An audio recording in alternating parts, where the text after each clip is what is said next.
Saudara-saudariku terkasih, salam berkah hari baru. Kita berjumpa dalam program Katekese Online Paroki Belinyu melalui Renungan Harian. Selamat mengikuti.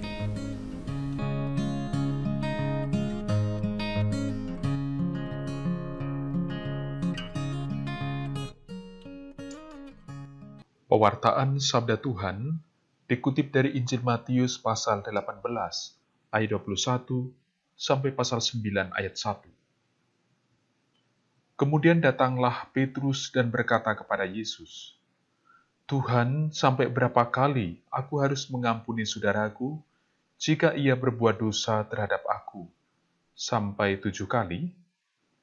Yesus berkata kepadanya, "Bukan, aku berkata kepadamu, bukan sampai 7 kali, melainkan sampai 70 kali 7 kali.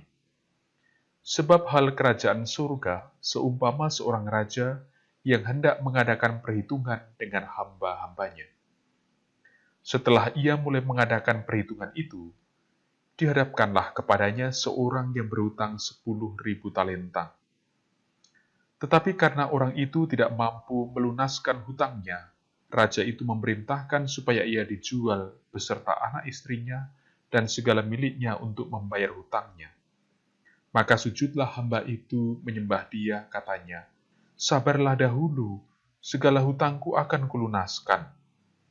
Lalu tergeraklah hati raja itu oleh belas kasihan akan hamba itu, sehingga ia membebaskannya dan menghapuskan hutangnya. Tetapi ketika hamba itu keluar, ia bertemu dengan seorang hamba lain yang berhutang 100 dinar kepadanya.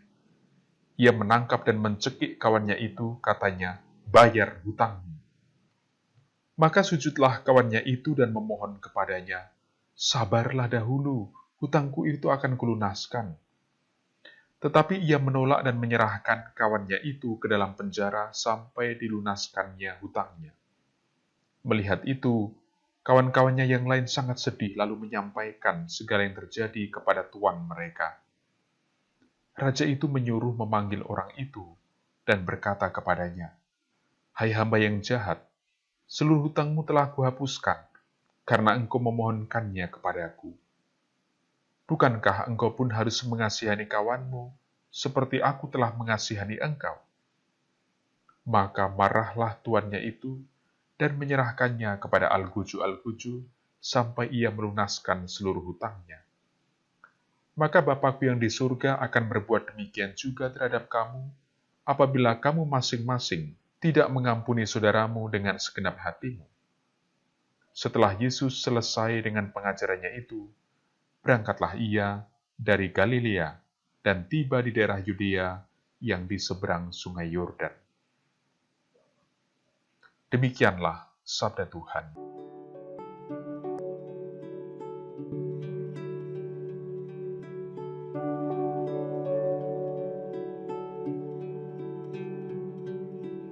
Saudara-saudariku yang dicintai Tuhan, yang berbahagia, yang mendapatkan kelimpahan berkat di sepanjang waktu, teks Injil kita hari ini, yaitu dari Matius pasal 18, ayat 21 sampai pasal 19 ayat 1. Menutup seluruh wejangan Yesus yang disampaikan penulis Injil, yaitu tentang gereja dan cara atau tahap-tahap mengoreksi dan mengampuni sesama yang bersalah atau yang berdosa. Sebenarnya, perikop ini merupakan tafsiran atas penggalan doa Bapa kami yang diajarkan Yesus, yaitu tentang pengampunan dalam Matius bab 6 ayat 12 dan ayat 14. Dan sekaligus, teks ini mempersiapkan pembaca atau pendengar Injil untuk menerima wejangan tentang pengadilan terakhir di pasal 24 ayat 49 dan pasal 25 ayat 19.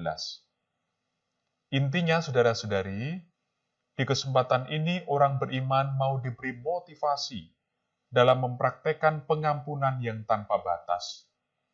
Ini memang tidak mudah, tetapi mengampuni adalah pilihan paling bijak dan terbaik daripada menyimpan kesalahan orang dan terus hidup dalam kemarahan yang menyiksa. Motivasi dalam Injil ditunjukkan dalam rupa cerita raja kafir yang menimbang perkara atas seorang hamba yang berhutang, dan sekaligus kasus kejahatan yang dilakukan si hamba yang diampuni tadi terhadap sesamanya yang bermasalah sama, tapi dalam ukuran lebih kecil. Dihapuskannya hutang yang besar seorang hamba oleh raja menunjukkan bahwa melalui Yesus, pengampunan diberikan oleh Allah kepada semua orang berdosa tanpa pilih-pilih.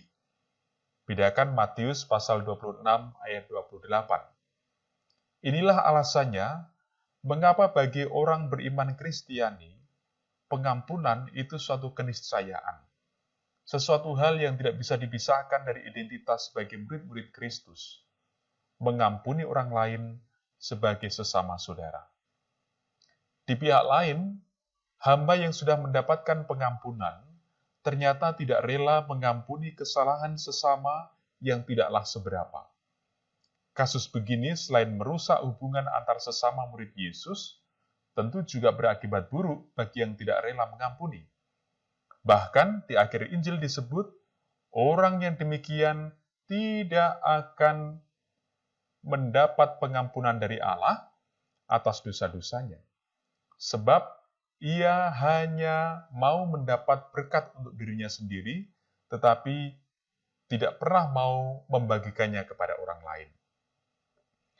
Dan melalui bagian kedua inilah, sebenarnya sekaligus ditunjukkan atau ditampilkan suatu peringatan keras kepada semua umat Kristiani yang belum atau dengan sengaja menutup diri dan meremehkan pengalaman dicintai dan diampuni Allah. Harapannya, supaya semua murid Yesus lalu mau terbuka hati untuk saling mengampuni atas dasar pengampunan gratis yang telah diterima masing-masing dari Allah. Ini bisa dibandingkan dalam kitab Putra Sirah, pasal 27, ayat 3 sampai dengan pasal 28, ayat 7. Saudara-saudariku yang terkasih, sementara sebagai refleksi bagi kita sekalian, kita dan semua manusia sama-sama dipanggil untuk hidup dalam kebenaran dan sekaligus menerima pengampunan dari Allah di setiap hari.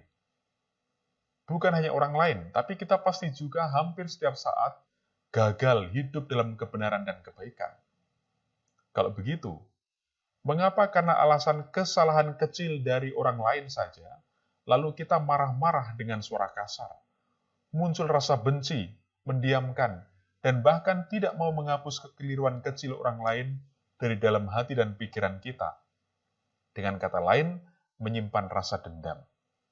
Padahal, itu sekali lagi merusak hubungan dengan sesama, entah itu sahabat, pasangan hidup, anggota keluarga, dan lain sebagainya.